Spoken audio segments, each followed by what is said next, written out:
मेरा नाम सूरज है। नाम में क्या रखा है लोग कहते हैं, पर मेरे लिए मेरा नाम एक मशाल बन गया। वो मशाल जो मेरे दिल के अंधेरे को जलाकर राख कर देना चाहती थी।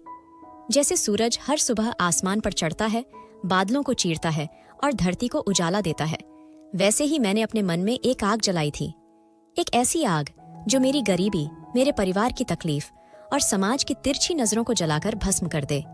मेरी कहानी उस छोटे से गांव से शुरू होती है जहां गरीबी मेरे परिवार का साया थी। वो साया जो हमें हर कदम पर लपेटे हुए था और जिसे मिटाने की जिद मेरे दिल में घर कर गई थी। हमारा गांव बिहार के एक कोने में बसा था, छोटा सा, जहां खेतों की हरियाली दूर तक फैली थी, जैसे कोई हरा समंदर लहरा रहा हो। सुबह की पहली किरण में खेतों की मिट्टी से सौंधी खुशबू उठती थी और मंदिर की घंटियों की आवाज गांव की हवा में गूंजती थी। पर यह सुंदरता हमारी जिंदगी के दर्द को छिपा नहीं पाती थी। मेरे पिताजी एक साधारण मजदूर थे। उनके हाथों में फावड़ा, हंसिया या कभी कभी ईंटों का बोझ ही उनका साथी था। सुबह सूरज उगने से पहले वो घर से निकल जाते। कभी गांव के खेतों में धान की रोपाई, कभी किसी जमींदार के लिए मजदूरी, तो कभी किसी के कहने पर दूर शहर में काम। दिन भर की हाड़तोड़ मेहनत के बाद उनकी जेब में बस इतने पैसे आते कि हम 2 वक्त की रोटी खा सकें। फिर भी उनके चेहरे पर एक हल्की सी मुस्कान हमेशा रहती। वो मुस्कान शायद मेरे और मेरी छोटी बहन रानी के लिए थी।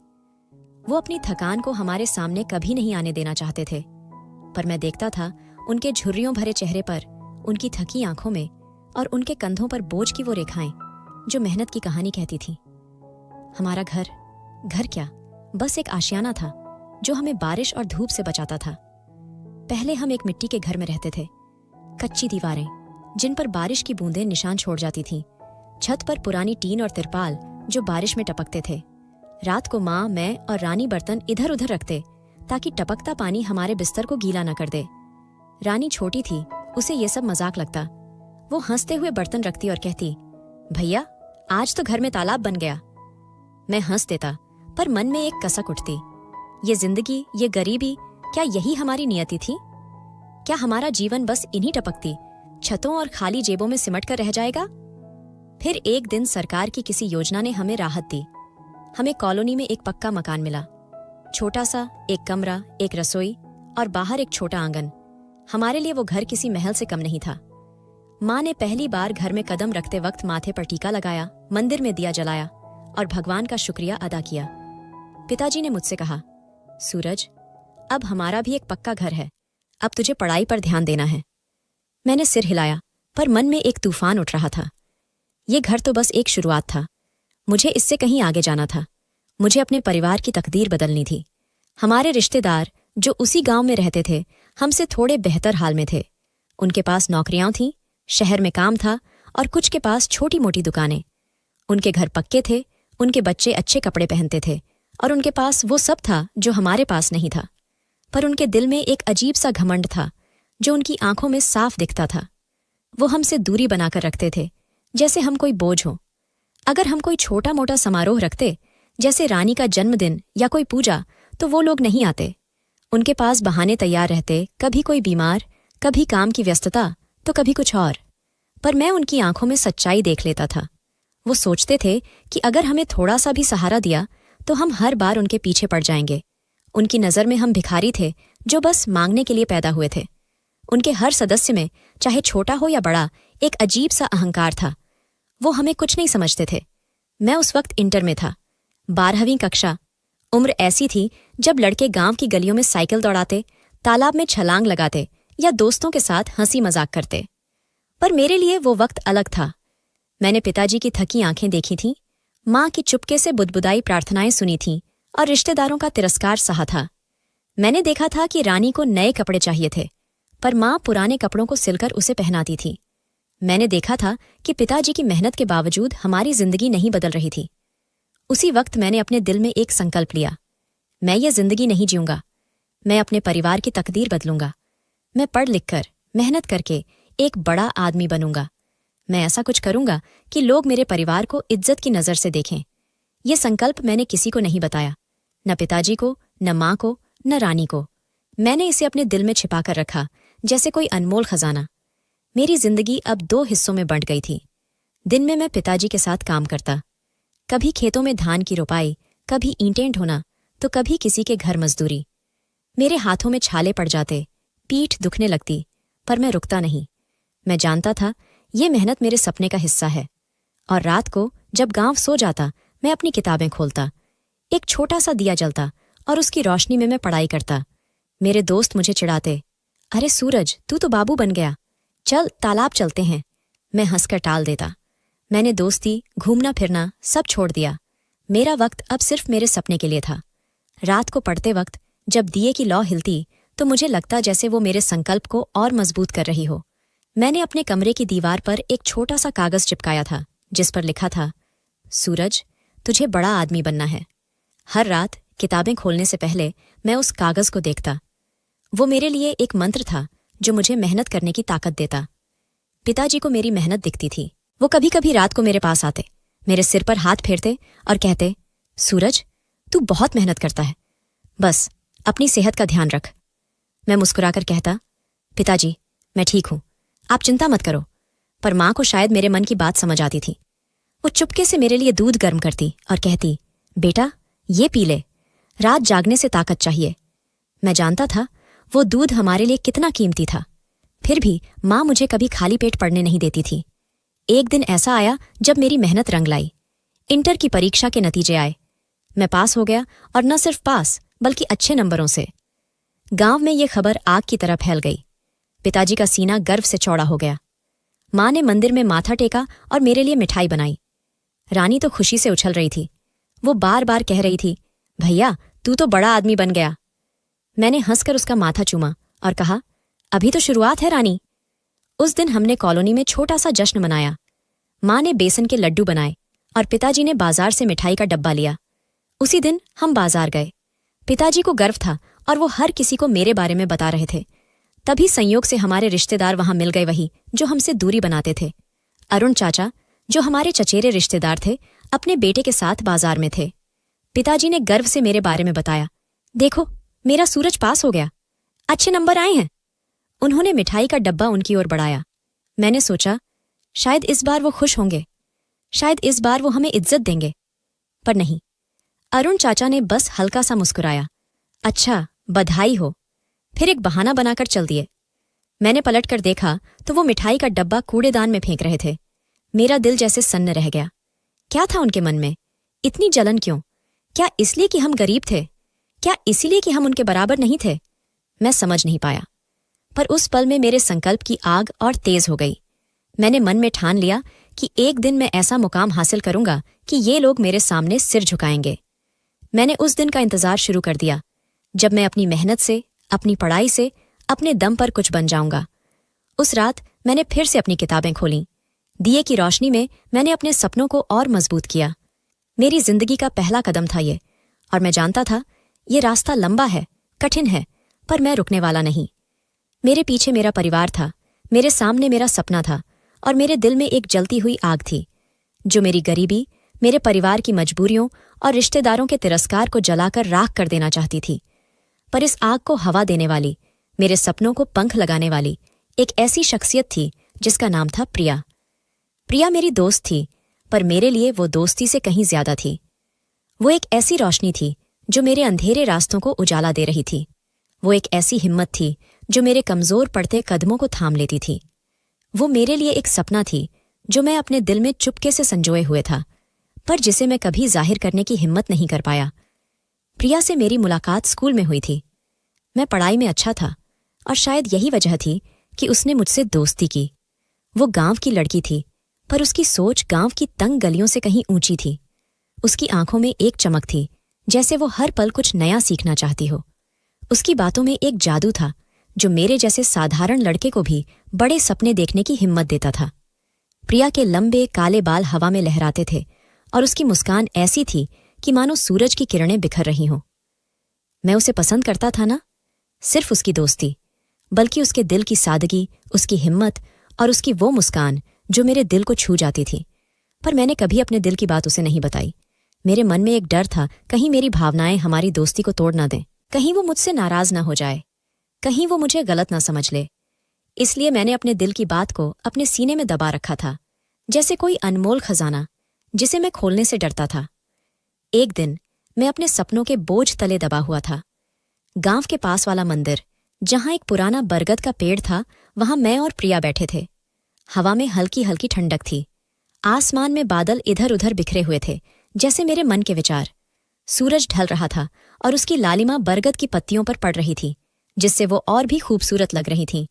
मैंने प्रिया से अपने दिल की बात कही। प्रिया, मुझे आगे पढ़ना है। मैं बड़ा आदमी बनना चाहता हूँ। मैं अपने परिवार की तकदीर बदलना चाहता हूँ। पर मेरी मजबूरियां, मेरे पास पैसे नहीं हैं। कॉलेज की फीस, किताबें, रहने का खर्च, सब कुछ इतना महंगा है। पिताजी दिन रात मजदूरी करते हैं, पर मैं उन पर और बोझ नहीं डाल सकता। प्रिया ने मेरी बात ध्यान से सुनी। उसकी आंखों में एक अजीब सी चमक थी, जैसे वो मेरे दर्द को नहीं, मेरे सपनों को देख रही हो। उसने मुस्कुराते हुए कहा, सूरज, तू इतना टेंशन क्यों लेता है? एक स्कॉलरशिप है जो अच्छे स्टूडेंट्स को दी जाती है। अगर तू उसका फॉर्म भर दे और एग्जाम पास कर ले तो तुझे 90% तक स्कॉलरशिप मिल सकती है। फिर तू आसानी से कॉलेज में पढ़ाई कर सकेगा। उसकी बात सुनकर मेरे मन में एक उम्मीद की किरण जगी, जैसे कोई अंधेरे में दिया जल गया हो। मैंने उत्साह से कहा, सच में प्रिया, ऐसा हो सकता है? उसने हंसकर सिर हिलाया। हाँ, बिल्कुल, मैं तुझे फॉर्म ला कर दूंगी। तू बस मेहनत कर, बाकी सब हो जाएगा। मैंने कहा, ठीक है प्रिया, तू मेरा फॉर्म भर दे, मैं पूरी कोशिश करूंगा। पर फिर प्रिया ने कुछ सोचते हुए कहा, सूरज, एक बात है, फॉर्म भरने की फीस 500 रुपये है। मेरे चेहरे का रंग उड़ गया। 500 रुपये? मेरे लिए ये रकम किसी पहाड़ से कम नहीं थी। पिताजी की दिन भर की मजदूरी से इतने पैसे जमा करना भी मुश्किल था। मैंने उदास होकर कहा, प्रिया, अगर ऐसी बात है तो रहने दे। मेरे पास इतने पैसे नहीं हैं, मैं पिताजी से मांग भी नहीं सकता। प्रिया ने मेरी ओर देखा। उसकी आंखों में एक दृढ़ता थी, जैसे वो मेरे हार मानने को स्वीकार ही नहीं करेगी। उसने कहा, सूरज, तू टेंशन क्यों लेता है? मैं हूं ना, मैं तेरे लिए 500 रुपये दे दूंगी। तू बस अपनी पढ़ाई पर ध्यान दे। मैं स्तब्ध रह गया। मेरे पास शब्द नहीं थे। प्रिया मेरे लिए इतना कुछ कर रही थी, बिना किसी स्वार्थ के। मैंने धीरे से कहा, प्रिया, मैं ये एहसान कभी नहीं भूलूंगा। उसने हंसकर कहा, एहसान वहसान छोड़ सूरज, तू बस अपने सपने पूरे कर। उस पल मेरे मन में एक अजीब सा एहसास उमड़ा। प्रिया की वो मुस्कान, उसकी वो बातें मेरे दिल को छू रही थीं। मैंने सोचा, क्या मैं उसे सचमुच सिर्फ एक दोस्त मानता हूं, या मेरे दिल में उसके लिए कुछ और है? पर मैंने अपने विचारों को झटक दिया। अभी मेरा मकसद मेरे सपने थे। मुझे अपने परिवार की तकदीर बदलनी थी। प्रिया मेरी दोस्त थी और शायद यही मेरे लिए काफी था। उसके बाद हम दोनों बाजार की ओर निकल पड़े। गांव का बाजार छोटा सा था, पर उसकी रौनक किसी शहर से कम नहीं थी। दुकानों की आवाजें, सब्जी वालों की पुकार और बच्चों की हंसी, सब कुछ एक जीवंत तस्वीर बनाता था। हम दोनों हंसते बातें करते चल रहे थे। प्रिया मुझे अपने स्कूल के किस्से सुना रही थी, कैसे उसने एक बार टीचर को गलत जवाब देकर सबको हंसाया था। मैं उसे अपने सपनों की बातें बता रहा था, कैसे मैं एक दिन अपने परिवार को गांव के सबसे बड़े घर में ले जाऊंगा, कैसे मैं रानी को अच्छे स्कूल में पढ़ाऊंगा और कैसे माँ पिताजी को आराम की जिंदगी दूंगा। हमारी बातों में एक अजीब सा सुकून था, जैसे हम दोनों एक दूसरे के सपनों को साझा कर रहे हों। पर तभी एक ऐसी घटना हुई जिसने मेरे दिल को फिर से चोट दी। बाजार में हमें मेरा मामा का लड़का रमेश मिल गया। रमेश मेरे चचेरे मामा का बेटा था और उसका रवैया भी बाकी रिश्तेदारों जैसा ही था, घमंडी, तिरस्कार भरा। वो प्रिया को पहले से जानता था, क्योंकि प्रिया का परिवार और उसका परिवार एक दूसरे से परिचित था। रमेश ने हमें देखा और उसके चेहरे पर एक व्यंग्यात्मक मुस्कान उभरी। उसने प्रिया से कहा, अरे प्रिया, तेरे दिन खराब हो गए हैं क्या? इस गंवार, इस गरीब आदमी के साथ घूम रही है? अपना स्टेटस है, उसे मेंटेन करो। उसके शब्द मेरे दिल में तीर की तरह चुभ गए। मैं चुप रहा, क्योंकि मैं जानता था कि उसका जवाब देना बेकार है। मेरे रिश्तेदारों का यही रवैया था, वो हमें हमेशा नीचा दिखाते थे। उनकी नज़र में मैं एक गरीब मजदूर का बेटा था, जिसका कोई वजूद नहीं था। पर प्रिया का चेहरा गुस्से से लाल हो गया। उसने रमेश की ओर देखा और तेज आवाज में कहा, चुप रहो रमेश, तुम जैसे घमंडी इंसान से तो सूरज कहीं बेहतर है। मुझे उसके साथ रहने में कोई शर्मिंदगी नहीं। ये कहकर उसने मेरा हाथ पकड़ा और मुझे वहां से खींच कर ले गई। उस पल में मेरे दिल में एक तूफान सा उठा। प्रिया ने मेरे लिए खड़े होकर मेरा साथ दिया था। मेरे लिए, जो गांव में सबके लिए एक गरीब मजदूर का बेटा था, उसने एक रिश्तेदार को जवाब दिया था। मैंने उसकी ओर देखा और मेरे मन में एक भावना जगी, शायद ये दोस्ती से कुछ ज्यादा थी। शायद मैं प्रिया को अपने दिल से चाहने लगा था। उसका मेरा हाथ पकड़ना, उसका मेरे लिए बोलना मेरे दिल को एक अजीब सी गर्माहट दे रहा था। पर मैंने उस पल अपनी भावनाओं को दबा लिया। मुझे डर था कि अगर मैंने अपने दिल की बात कही तो कहीं प्रिया नाराज न हो जाए, कहीं हमारी दोस्ती टूट न जाए, कहीं वो मुझे गलत न समझ ले। मैंने सोचा, अभी वक्त नहीं है, अभी मुझे अपने सपनों पर ध्यान देना है। प्रिया ने फॉर्म भरने का इंतजाम कर दिया। उसने अपने जमा किए हुए पैसों से 500 रुपये की फीस भरी और मैंने उस फॉर्म को भरकर स्कॉलरशिप के लिए अप्लाई कर दिया। अब इंतजार था उस एग्जाम का जो मेरी जिंदगी का अगला कदम तय करने वाला था। मैंने दिन रात मेहनत की। हर सुबह मैं पिताजी के साथ खेतों में काम करता। मेरे हाथों में छाले पड़ जाते, पीठ दुखने लगती, पर मैं रुकता नहीं। मैं जानता था ये मेहनत मेरे सपने का हिस्सा है। और रात को जब गांव सो जाता, मैं अपनी किताबें खोलता। एक छोटा सा दिया जलता और उसकी रोशनी में मैं पढ़ाई करता। प्रिया मेरे लिए किताबें लाती, मुझे प्रेरणा देती और कहती, सूरज, तू ये कर सकता है, तुझे बस मेहनत करनी है। प्रिया की बातें मेरे लिए एक मंत्र थीं। हर बार जब मैं थक जाता, जब मेरे मन में शक उठता कि क्या मैं ये कर पाऊंगा, प्रिया की आवाज मेरे कानों में गूंजती। वो मुझे हिम्मत देती थी, जैसे कोई अनदेखी ताकत मेरे साथ खड़ी हो। मैंने अपने कमरे की दीवार पर उस कागज को फिर से देखा जिस पर लिखा था, सूरज, तुझे बड़ा आदमी बनना है। और अब मैं उसमें प्रिया का नाम भी जोड़ना चाहता था, पर मैंने खुद को रोका। मेरे सपने मेरे लिए पहले थे। लगभग 1.5 महीने बाद स्कॉलरशिप का एग्जाम आया। मैंने पूरी जी जान लगाकर उसकी तैयारी की थी। एग्जाम का दिन मेरे लिए एक युद्ध की तरह था। मैंने हर सवाल को ध्यान से पढ़ा, हर जवाब को सोच समझ कर लिखा। मेरे मन में एक अजीब सा डर था। क्या होगा अगर मैं पास न हुआ? क्या होगा अगर मेरे सपने टूट गए? पर फिर मुझे प्रिया की बात याद आई, तू ये कर सकता है सूरज। और मैंने अपने डर को पीछे छोड़ दिया। जब मैं एग्जाम हॉल से बाहर निकला तो प्रिया वहां मेरा इंतजार कर रही थी। उसने मेरी ओर देखा और मुस्कुराई। कैसा हुआ सूरज? मैंने कहा, प्रिया, मैंने पूरी कोशिश की, अब बस रिजल्ट का इंतजार है।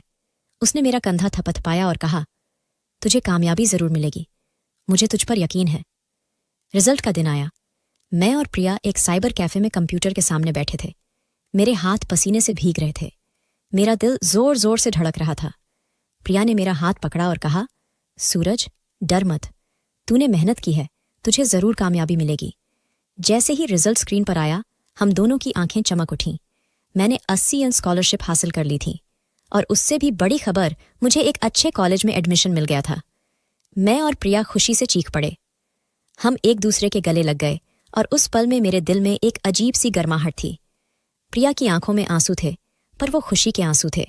उसने कहा, सूरज, तूने कर दिखाया। उस दिन मैंने प्रिया को देखा और मेरे मन में फिर वही भावनाएं उमड़ी। मैं उसे बताना चाहता था कि वो मेरे लिए कितनी खास है, पर मैंने फिर से अपने दिल को चुप करा दिया। मैंने सोचा, अभी मेरा मकसद मेरे सपने हैं, अभी मुझे अपने परिवार की तकदीर बदलनी है। प्रिया मेरी दोस्त है और शायद यही मेरे लिए काफी है। पर मेरे मन में एक सवाल बार बार उठ रहा था, क्या मैं कभी प्रिया को अपने दिल की बात बता पाऊंगा, या ये भावनाएं मेरे दिल में ही दफन रह जाएंगी? कुछ दिन बाद मैं कॉलेज के लिए रवाना होने वाला था। प्रिया मेरे घर आई। उसने मुझे देखा और कहा, सूरज, अब तुझे सबको दिखाना है कि तू क्या चीज है। जा और अपने सपनों को पूरा कर। मैंने उसकी ओर देखा और मेरे मन में फिर वही भावनाएं उमड़ी, पर मैंने बस इतना कहा, प्रिया, तेरे बिना यह मुमकिन नहीं था। मैं तेरा शुक्रिया कैसे अदा करूं? उसने हंसकर कहा, बस अपने सपने पूरे कर सूरज, यही मेरा शुक्रिया होगा। जब मैं बस में बैठा तो मेरे मन में एक तूफान चल रहा था। मेरे पीछे मेरे परिवार की उम्मीदें थीं, पिताजी की मेहनत, माँ की प्रार्थनाएं, रानी की मासूम हंसी, और मेरे साथ थी प्रिया की वो बातें जो मेरे कानों में गूंज रही थीं। मैंने खिड़की से बाहर देखा और अपने आप से कहा, सूरज, अब तुझे रुकना नहीं है, इन उम्मीदों को तुझे कामयाब करना है। बस आगे बढ़ रही थी और मेरे साथ मेरे सपने भी। दिल्ली, ये नाम मेरे लिए एक सपने की तरह था। जब मैं अपने गांव की मिट्टी की गलियों में पिताजी के साथ खेतों में काम करता था, पर जब मैं यहां पहुंचा तो ये सपना एक ऐसी भूल भुलैया बन गया जिसमें हर मोड़ पर एक नई चुनौती थी। बस स्टेशन पर उतरते ही मेरे सामने एक अनजान दुनिया खुल गई। ऊंची ऊंची इमारतें जिनके शीशे सूरज की किरणों को चमकाते थे, सड़कों पर गाड़ियों की कतारें जो कभी रुकती ही नहीं थीं, और लोग, लाखों लोग जो अपनी अपनी दुनिया में खोए हुए थे। मैं, सूरज, एक छोटे से गांव का लड़का, इस विशाल शहर में खड़ा था जैसे कोई नन्हा सा दिया तूफान के सामने जल रहा हो। पहले 2 महीने मेरे लिए किसी इम्तिहान से कम नहीं थे। दिल्ली की सड़कों को समझना, यहाँ के लोगों का लहजा पकड़ना और इस शहर की रफ्तार के साथ चलना, सब कुछ मेरे लिए नया था। गांव में हर चेहरा परिचित था, हर गली अपनी थी, पर यहाँ हर चेहरा एक कहानी था और हर सड़क एक पहेली। मैं अपने कॉलेज के हॉस्टल में रहता था, जो शहर के एक कोने में बसा था। हॉस्टल की तंग गलियां, बाहर की भीड़ भाड़ और हर तरफ फैली भागदौड़ ने मुझे कई बार डराया। मैं रात को अपने बिस्तर पर लेटकर सोचता, क्या मैं इस शहर में टिक पाऊंगा? क्या मैं अपने सपनों को यहां सच कर पाऊंगा? मेरे कानों में पिताजी की थकी आवाज गूंजती, सूरज, अब तुझे पढ़ाई पर ध्यान देना है। माँ की वो चुपके से की गई प्रार्थनाएं याद आतीं। रानी की वो मासूम हंसी जो मुझे हर बार हिम्मत देती थी, और सबसे ज्यादा प्रिया की वो बातें, सूरज, तुझे सबको दिखाना है कि तू क्या चीज है। इन यादों ने मेरे मन में एक आग जला दी। मैंने ठान लिया, मैं यहां हार नहीं मानूंगा। कॉलेज की दुनिया मेरे लिए एक नया आकाश थी। यहाँ की पढ़ाई, प्रोफेसरों का अंदाज और क्लासरूम की चकाचौंध, सब कुछ मेरे गांव के छोटे से स्कूल से अलग था। मैं सुबह क्लास में जाता, दोपहर को लाइब्रेरी में किताबों के बीच खो जाता और रात को अपने कमरे में दिया जलाकर पढ़ाई करता। मेरे लिए हर दिन एक नई जंग था। मैं जानता था, अगर मैं एक भी कदम पीछे हटा तो मेरे सपने मुझसे दूर हो जाएंगे। मेरे मन में एक ही मकसद था, मुझे अपने परिवार की तकदीर बदलनी है। मुझे पिताजी को वो आराम देना है जो उनकी मेहनत ने कभी नहीं दिया। मुझे माँ की आंखों में वो सुकून लाना है जो उनकी प्रार्थनाओं में छिपा था, और मुझे रानी को वो जिंदगी देनी है जो उसकी मासूम हंसी के लायक थी। कॉलेज में मेरे कुछ दोस्त बने। वो शहर के लड़के लड़कियां थे जिनके लिए दिल्ली की चमक धमक कोई नई बात नहीं थी। वो हंसते, मस्ती करते और अक्सर मुझे अपने साथ चलने को कहते। सूरज, चलना, मॉल में फिल्म देखने चलते हैं। सूरज, आज रात कॉनॉट प्लेस में पार्टी है, तू भी आ। उनकी बातें सुनकर मेरा मन कई बार डोलता। दिल्ली की वो रंगीन दुनिया, वो चमकते मॉल, वो रात की रोशनी, सब कुछ मुझे अपनी ओर खींचता था, पर मैं हर बार मना कर देता। मैं जानता था, अगर मैं इस चमक में खो गया तो मेरे सपने कहीं पीछे छूट जाएंगे। मैंने अपने दिल में एक दीवार खड़ी कर ली थी। मेरे लिए ये शहर एक मौका था, न कि मस्ती का अड्डा। मैंने अपने आप से वादा किया था कि मैं यहां मेहनत करने आया हूं, न कि भटकने। दिल्ली की चमक धमक मेरे लिए एक जाल की तरह थी। यहाँ की सड़कों पर चलती खूबसूरत लड़कियां जो रंग बिरंगे कपड़ों में हंसती बोलती थीं, वो नाइट लाइफ जो रात को भी शहर को जगा रखती थी, ये सब मेरे मन को ललचाता था। मैं दिखने में बुरा नहीं था। मेरी सादी शक्ल, मेहनत से तराशा हुआ शरीर और शायद मेरी आंखों में जलती वो आग कई लड़कियों का ध्यान खींचती थी। कॉलेज में कुछ लड़कियों ने मुझे प्रपोज भी किया। एक दिन क्लास के बाद एक लड़की जो हमेशा मुस्कुराते हुए मुझसे बात करती थी ने कहा, सूरज, तुम बहुत अलग हो, तुम्हारे साथ वक्त बिताना अच्छा लगता है, क्या तुम मेरे साथ दोस्ती करोगे? उसकी बात सुनकर मेरा मन डोल गया, पर मैंने तुरंत अपने दिल को संभाला। मैंने मुस्कुराकर कहा, मेरी जिंदगी में कोई और है। दूसरी बार लाइब्रेरी में एक और लड़की ने मुझसे अपने दिल की बात कही। मैंने फिर वही जवाब दिया, मेरी जिंदगी में कोई और है। ये बात मैं हर बार कहता, पर मेरे दिल में उस कोई और का नाम प्रिया था। प्रिया, उसका नाम मेरे मन में एक मधुर धुन की तरह बजता था। उसकी वो मुस्कान, उसकी वो बातें जो मुझे हर बार हिम्मत देती थीं, पर मैंने कभी उसे अपने दिल की बात नहीं बताई। मैं सोचता, क्या वो मेरे लिए वही महसूस करती है जो मैं उसके लिए करता हूं? क्या वो मेरी भावनाओं को समझ पाएगी, या फिर वो मुझसे नाराज हो जाएगी और हमारी दोस्ती टूट जाएगी? मैं डरता था। मैं सोचता, सही वक्त का इंतजार करूंगा। जब मैं अपने सपनों को सच कर लूंगा, जब मैं कुछ बन जाऊंगा, तब मैं प्रिया को अपने दिल की बात बताऊंगा। मैं यकीन करता था कि वो मना नहीं करेगी, पर अभी मेरे लिए मेरे सपने पहले थे। प्रिया का फोन मेरे लिए एक ताकत था। हर बार जब वो फोन करती, मेरे मन का सारा बोझ हल्का हो जाता। एक शाम जब मैं अपने हॉस्टल के कमरे में बैठा किताबों के बीच खोया हुआ था, प्रिया का फोन आया। उसकी आवाज में वही पुरानी गर्माहट थी। सूरज, क्या कर रहा है? मन लगाकर पढ़ रहा है ना? मैंने हंसकर कहा, हाँ प्रिया, मैं पूरी कोशिश कर रहा हूं। उसने कहा, बस ऐसे ही मेहनत करते रह सूरज, हम सब तुम्हारे साथ हैं, तुझे बहुत आगे जाना है। उसकी बातों ने मेरे मन में एक नई ताकत भर दी।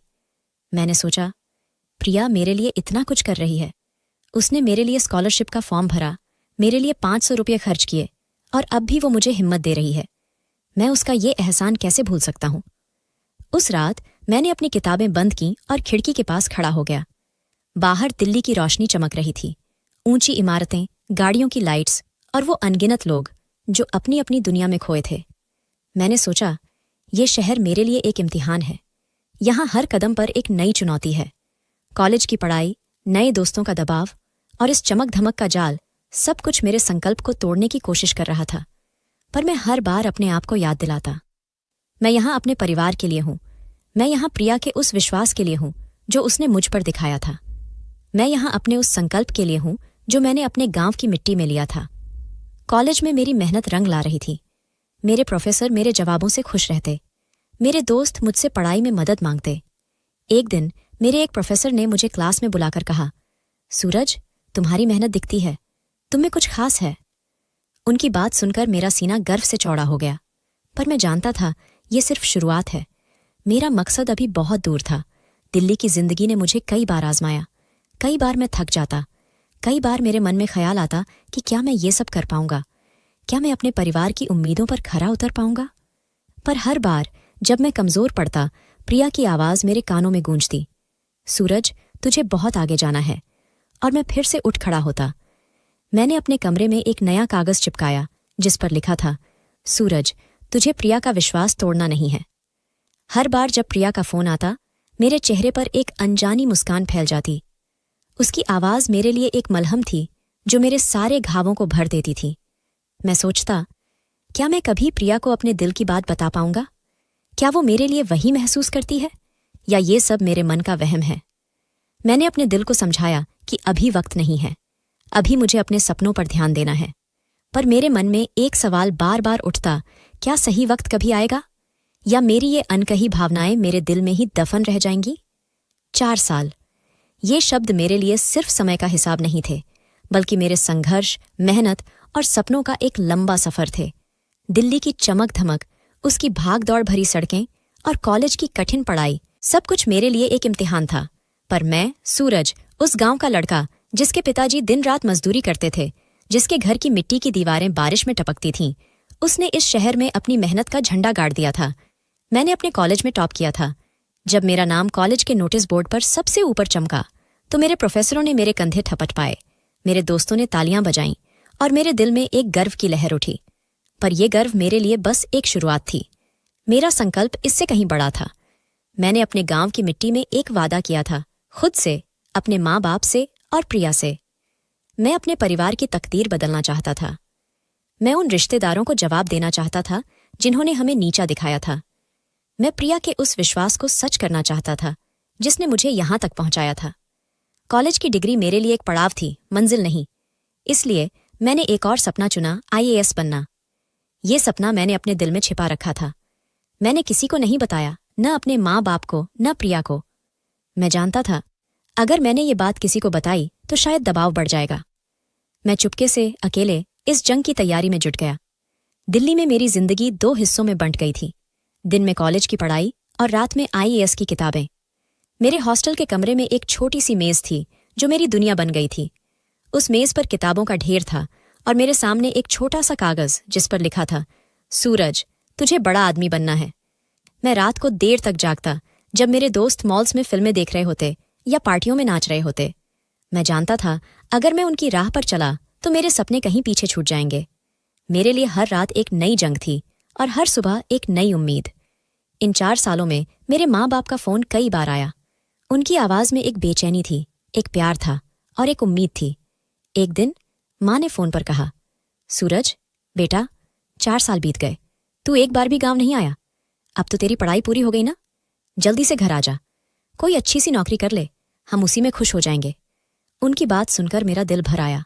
मैंने कहा, माँ, बस थोड़ा और वक्त दो, मैं जल्दी आऊंगा। पर मेरे मन में एक तूफान चल रहा था। मैं इतने में रुकने वाला नहीं था। मेरे सपने एक अच्छी नौकरी से कहीं बड़े थे। मैं अपने परिवार को वो इज्जत दिलाना चाहता था जो हमारे रिश्तेदारों ने हमसे छीन ली थी।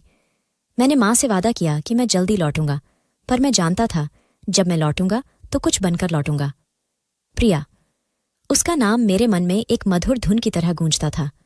इन 4 सालों में उसका फोन मेरे लिए एक ताकत था। उसकी आवाज मेरे लिए एक मलहम थी जो मेरे सारे घावों को भर देती थी।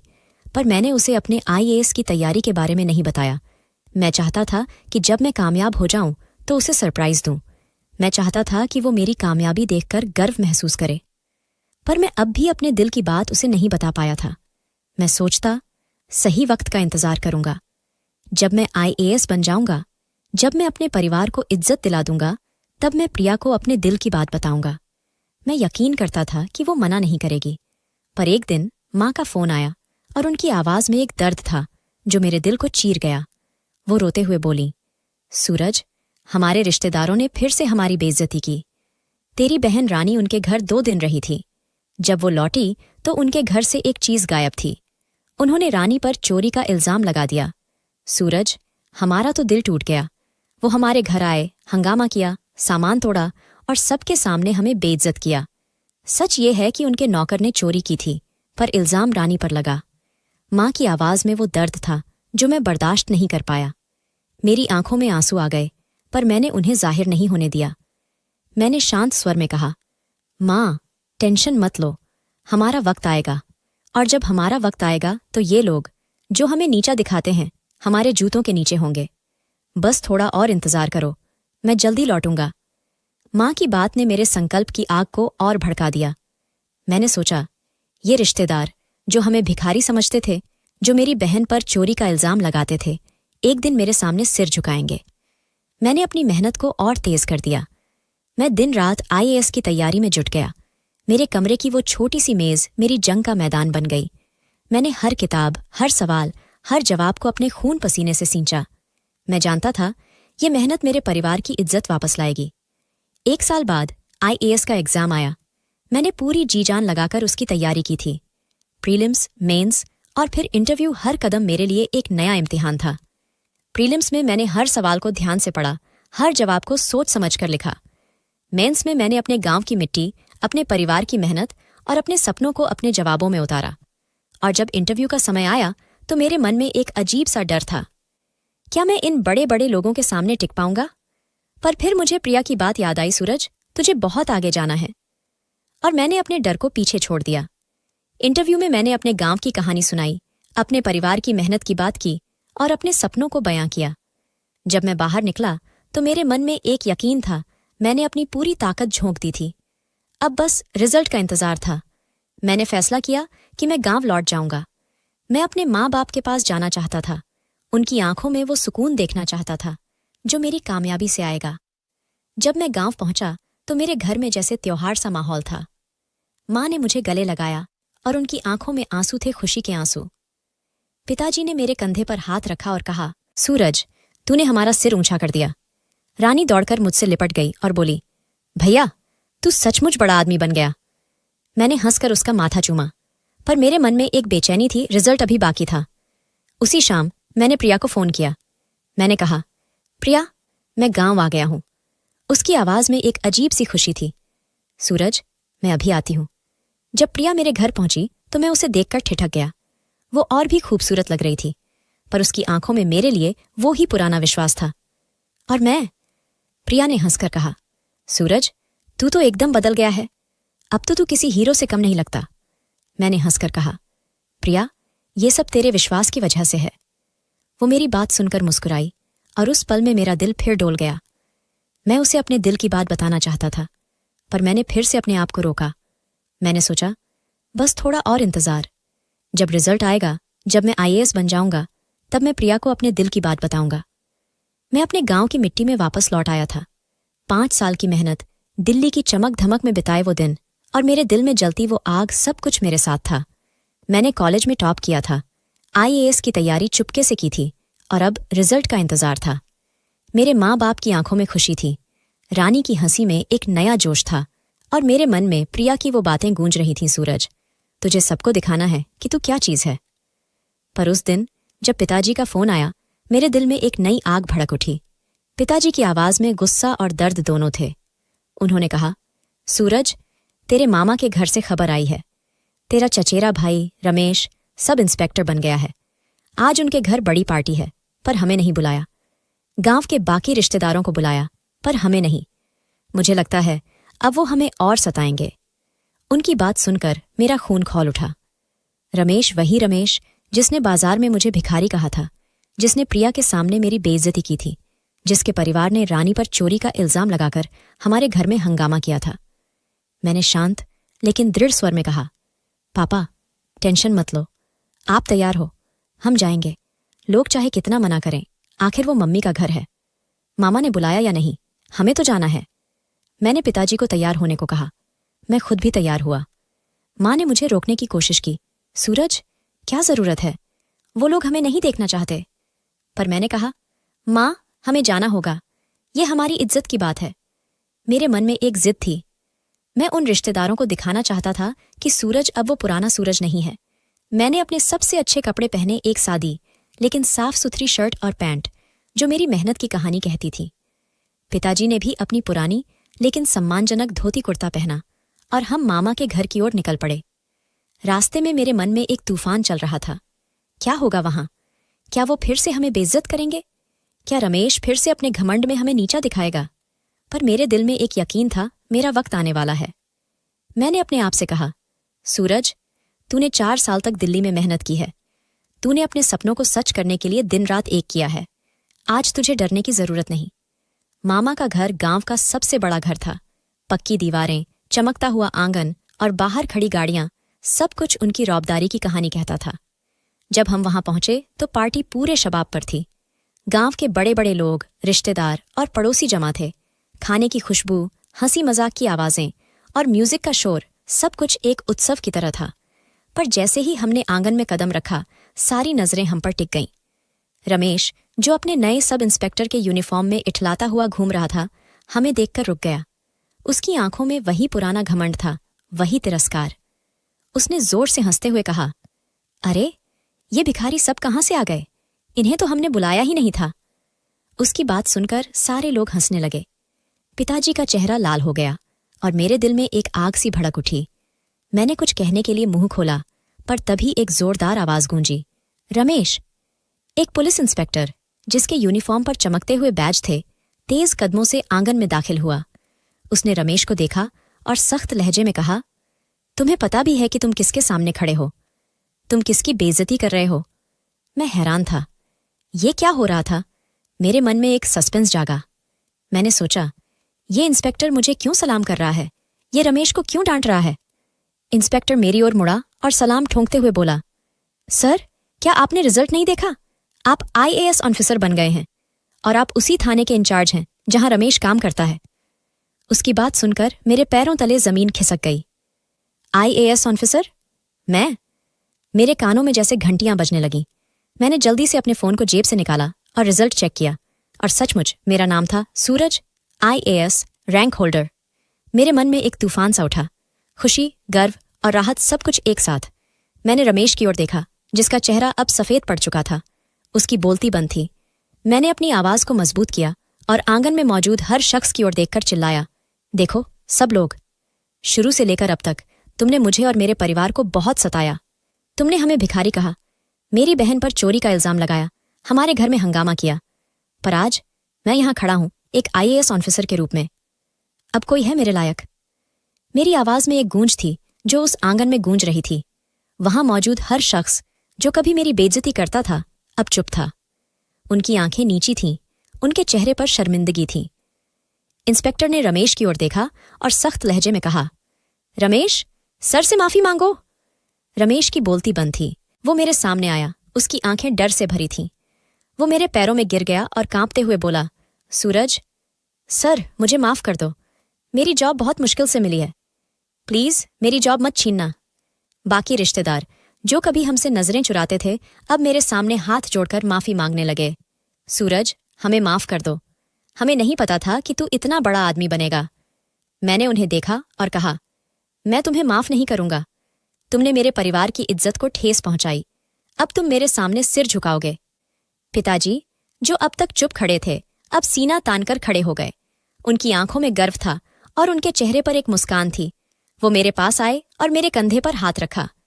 सूरज, तूने हमारा सिर ऊंचा कर दिया। उनकी बात सुनकर मेरा दिल भर आया। मैंने मां की ओर देखा, जो चुपके से आंसू पोंछ रही थी। रानी मेरे पास दौड़ी और मुझसे लिपट गई। उस आंगन में जहां कभी हमारी बेइज्जती हुई थी, आज हमारी इज्जत का डंका बज रहा था।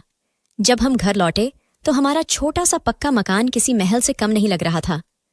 माँ ने मंदिर में दिया जलाया, पिताजी ने गांव वालों को मिठाई बांटी और रानी खुशी से उछल रही थी। हमारा जीवन अब बदल गया था। हम अब वही साधारण लोग नहीं थे जिन्हें रिश्तेदार भिखारी कहते थे। हम अब सम्मान की जिंदगी जी रहे थे जो मेरी मेहनत और मेरे संकल्प का फल थी। सब कुछ ठीक हो गया था। हम अब एक ऐसी जिंदगी जी रहे थे जो पहले कभी नहीं जी थी, सम्मान, गर्व और सुकून से भरी। उसी रात मैंने अपने कमरे में बैठकर प्रिया को फोन किया। मेरी आवाज में एक नई हिम्मत थी। मैंने कहा, प्रिया, मैं IAS बन गया हूं। उसकी आवाज में खुशी की चीख थी। सूरज, सच में? तूने कर दिखाया। मैंने एक गहरी सांस ली और कहा, प्रिया, मेरे दिल में तुझसे कुछ कहने को है। मैं तुझे बहुत पसंद करता हूं। क्या तू मेरे साथ अपनी जिंदगी बिताना चाहेगी? मेरे दिल की धड़कनें तेज थीं। मैं डर रहा था कि कहीं वो मना न कर दे, पर प्रिया ने हंसकर कहा, सूरज, जो तूने कहा था वो तूने आज कर दिखाया। मैं बहुत खुश हूं और हाँ, मैं तुझसे मना नहीं कर सकती। उसकी बात सुनकर मेरे मन का बोझ हल्का हो गया। मैंने कहा, प्रिया, तू मेरे लिए हमेशा एक ताकत रही है। वो बोली, सूरज, अब हम साथ मिलकर और बड़े सपने देखेंगे। उस रात मैं अपने कमरे में बैठा और मेरे मन में एक सुकून था। मैंने अपने सपनों को सच कर दिखाया था। मैंने अपने परिवार की इज्जत वापस ला दी थी और सबसे खास, मैंने प्रिया को अपने दिल की बात बता दी थी। क्या मेरा सफर यहीं खत्म हो गया था? नहीं, मेरे सामने अब एक नई जिम्मेदारी थी, अपने गांव को बेहतर बनाने की, अपने परिवार को और खुशियां देने की और प्रिया के साथ एक नई जिंदगी शुरू करने की। मेरे मन में एक नया सस्पेंस था। क्या मैं इन नई जिम्मेदारियों को निभा पाऊंगा? पर मेरे दिल में एक यकीन था, मैं रुकने वाला नहीं। मेरे पीछे मेरा गांव था, मेरे सामने मेरा भविष्य था और मेरे साथ थी प्रिया की वो मुस्कान जो मुझे कह रही थी, सूरज, तूने कर दिखाया। दोस्तों, वीडियो कैसा लगा कमेंट करके जरूर बताएं। वीडियो को लाइक और चैनल को सब्सक्राइब जरूर करें।